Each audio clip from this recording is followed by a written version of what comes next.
सभे मगहिया भाई बहन के भूलेटन काका के राम राम आथिन मगहिया खबर में सुनथिन देश दुनिया के खबर। एनडीए के बैठक में जुटलन 38 दल।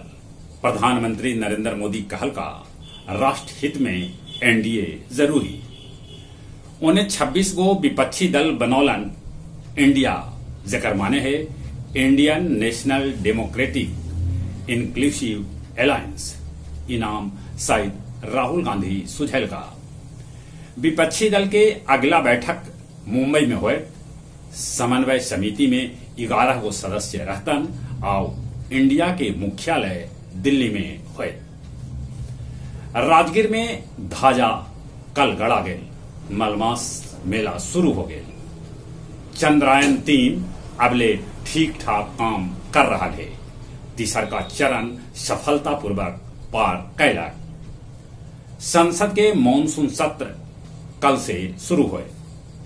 सहारा ग्रुप के निवेशक सभे के भेटा सका है उनका कमाई के डूबल पैसा।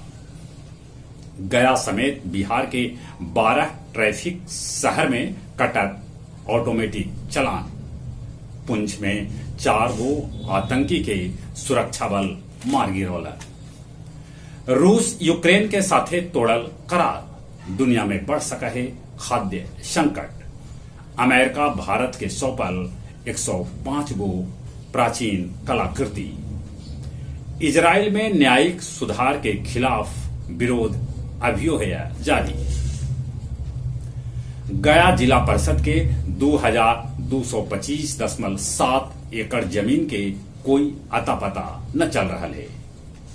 हज यात्रा पूरा करके कल पहला दिन गया हवाई अड्डा पर 137 हाजी लौटलन।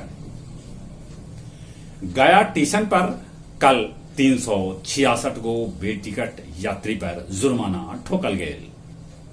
तपोवन में भी शुरू कैल गये 30 दिनी मलमास मेला। अब कुछ खेल के समाचार। वेस्ट इंडीज के साथे दोसर का टेस्ट कल से क्वींस पार्क में। 100 टेस्ट खेले वाला दुनिया के तीसर देश बनत वेस्ट इंडीज। बजरंग पुनिया और विनेश फोगाट के एशियाई खेल में सीधे प्रवेश भेटाए। भारतीय महिला हॉकी टीम के जर्मनी 1-4 से हरा दिला। चले एक बार फिर से अपने सभे के भूलेटन काका के राम राम।